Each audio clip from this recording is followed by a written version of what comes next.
Hey, I'm right here. This is Craig, the Natural Medic. I'm at Bandelier National Monument in northern New Mexico, just outside of Los Alamos, and going on the Pueblo Loop Trail. So let's see what we find on this trail. It's going to be a little introductory to the park. We started walking down the trail, not very far, and there's a bridge over here that goes over, which goes to the picnic area and also goes to backcountry trails. So you can do backcountry trails here and then go deeper into the park. A lot of the caves along the bluff here have rock art in them. I don't think you're allowed to access them, but there is rock art. And you can see my mom standing right here. It's a paved trail. I feel comfortable that she can do this. So I think anybody with a walking disability or doesn't really feel like they can do it, this is a good way for them to see stuff.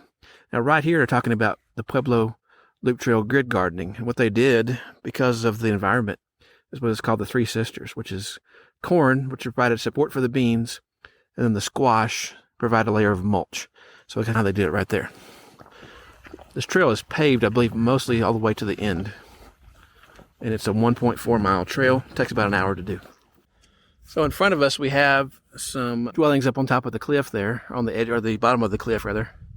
Right here, this is actually remains of a village called, I'm probably pronouncing it wrong, Tuyani. And think about how life must have been back here for those people. They had a kiva, like many of the Puebloan peoples.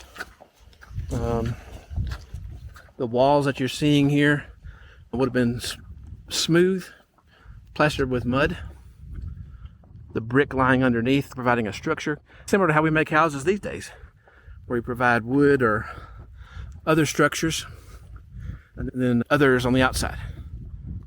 Okay, so I'm up here in one of these cave shelters. It looks like they may have done fire in here. They may have had different ceremonies or whatever. They may have lived in here. What did they really need? They didn't really need a whole space because it's not like modern day.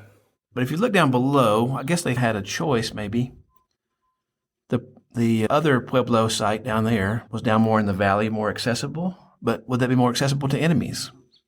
Would this cave shelter, and I'll film it from the top, or from the bottom rather, in just a second, would that be more accessible or more protected from predators and enemies? This right here is called the Talus House. The Talus House, it was actually built as a reconstruction in 1920. What the cliff dwellings may have looked like. You can't go in it, but you can stick your head in, and I'll stick the camera in so you can see. Not a lot to it. No TV room. But built similar to today's adobe buildings that are built all over New Mexico, where you have a brick structure underneath, covered over by the mud, or in this, what we would call nowadays adobe. And you have, of course, the structure sticking out, providing the support for the roof.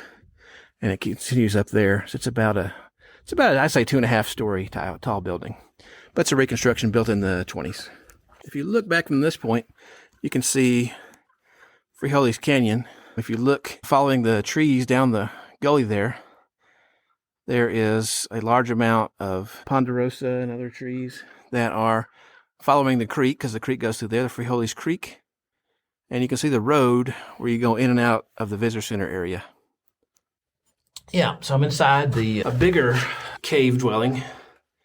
And I would imagine they drape the entrances with animal skins or something like that to protect them from the wind and the weather and keep it warmer in here. But I'm not sure about that. I don't really know. No mention of that, but that just makes sense to me. Can't see my mom, but she's sitting right down behind these rocks here. Better view of the canyon. I feel like I would be more protected from things up here rather than down below in the valley.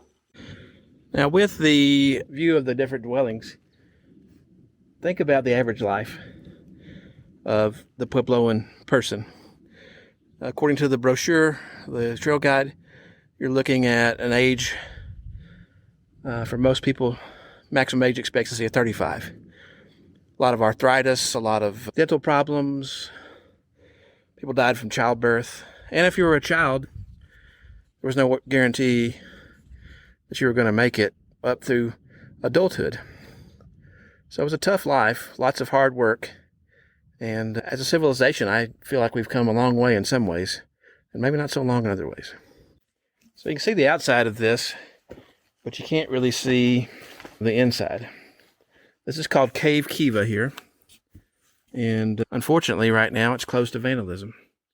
And you can see it's been reconstructed. It's replastered and smoked by the National Park Service on a regular basis to remove graffiti. And right now, it's been closed due to vandalism. And if you can see in there, there are small depressions in the floor. There's indications in this kiva that there was weaving done. Ceremonial weaving was done by men, but now weaving is done by both men and women. And actually, before we get to the ending, let's fast forward to the overlook.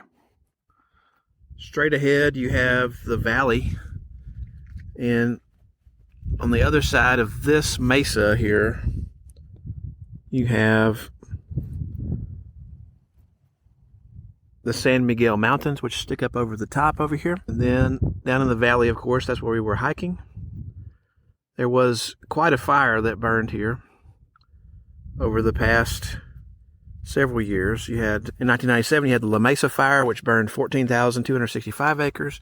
The Dome fire, which burned 16,800 acres. Some in the park, some on the surrounding terrain, which I'm assuming is Forest Service. But man, what a beautiful view of the surrounding terrain. Now back to the ending. All right, finishing up the trail today. My mom just hit the restroom, but she said out of 0 to 5, she said it was a 3.5 as far as her difficulty. And she's 76. Interestingly enough, old payphone here. Some of y'all probably never seen one of those working, but when I was younger, before cell phones were such the rage, they were payphones. Anyway, what an interesting and unique park. Now, a lot of this park, of course, is considered a wilderness area, so you do have to get special permits to access that. There are no cost, but they are pretty amazing. And as we end this today, and it's raining, which is unusual, I'm going to say I hope you enjoyed this little walk to some of the cliff dwelling sites here at Bandelier National Monument, and stay tuned for more stuff. If you like this video, make sure to give it a thumbs up, and leave any comments or questions you have below. Till next time, see you on the trail.